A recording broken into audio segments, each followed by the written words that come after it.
സംസ്ഥാന ഗവൺമെൻറ്റുകൾ സംയുക്തമായി നടത്തുന്ന വികസന പ്രവർത്തനങ്ങൾ, അത് ഉദ്ഘാടനം ചെയ്യുന്ന ചടങ്ങുകൾ BJPയുടെ രാഷ്ട്രീയ വേദികളാക്കി മാറ്റുകയാണ്. തെരഞ്ഞെടുപ്പ് അടുത്തിരിക്കുന്ന അവസരത്തിൽ പൊതു പരിപാടികൾ BJP നേതാക്കന്മാരെ പങ്കെടുപ്പിച്ചുകൊണ്ട് നടത്തുന്ന രീതിയാണ് കണ്ടുവരുന്നത്. സംസ്ഥാന സർക്കാർ കൂടി വലിയ തോതിൽ പണം മുടക്കി ഭൂമി ഏറ്റെടുത്ത് പൂർത്തിയാക്കിയ ദേശീയപാത 66ന്റെ ഉദ്ഘാടന ചടങ്ങിൽ നിന്ന് സംസ്ഥാന സർക്കാരിൻ്റെ പ്രതിനിധികളെ ബോധപൂർവം ഒഴിവാക്കുന്നത് അത്യന്തം ഞെട്ടിക്കുന്നതാണ്. സംസ്ഥാന സർക്കാരിന് കൃത്യമായ ക്ഷണമില്ല, പ്രോട്ടോകോൾ ലംഘനം ഉണ്ട്. ഇത് BJPയുടെ രാഷ്ട്രീയ തെരഞ്ഞെടുപ്പ് സ്റ്റണ്ട് മാത്രമാണ്. ദേശീയപാത വികസനത്തിനായി ഇന്ത്യയിൽ ആദ്യമായി ഒരു സംസ്ഥാന സർക്കാർ നേരിട്ട് പണം ചെലവഴിക്കുന്നത് കേരളത്തിലാണ്.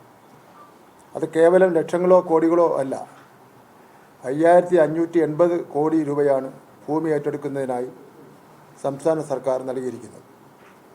ഈ തുക കടമെടുപ്പ് പരിധിയിൽ ഉൾപ്പെടുത്തിയതോടെ സംസ്ഥാനത്തിന് ഏതാണ്ട് 12,000 കോടി രൂപയുടെ ബാധ്യതയാണ് ഉണ്ടായിരിക്കുന്നത്. ഈ വസ്തുക്കൾ നിലനിൽക്കെ ഉദ്ഘാടന വേദിയിൽ നിന്ന് സംസ്ഥാന പ്രതിനിധികളെ ഒഴിവാക്കിയ ക്രെഡിറ്റ് മുഴുവൻ തട്ടിയെടുക്കാനുള്ള ശ്രമം ജനം തിരിച്ചറിയും. ഒരു സംസ്ഥാനത്ത് കേന്ദ്ര ഗവൺമെൻറ്റിൻ്റെ പ്രോഗ്രാം, പ്രത്യേകിച്ച് ബഹുമാന്യനായ പ്രധാനമന്ത്രി പങ്കെടുത്തുകൊണ്ട് നടക്കുന്ന അവസരത്തിൽ സംസ്ഥാനത്തെ മുഖ്യമന്ത്രിയും വകുപ്പ് മന്ത്രിയെയും അതുപോലെ ഉള്ള പാർലമെൻറ്റ് മെമ്പറേയും സ്ഥലം MLAയും അവരെല്ലാം ക്ഷണിക്കുന്നതിനെ സംബന്ധിച്ചിടത്തോളം ചില പ്രോട്ടോക്കോളുകൾ രാജ്യത്ത് നിലനിൽക്കുന്നുണ്ട്.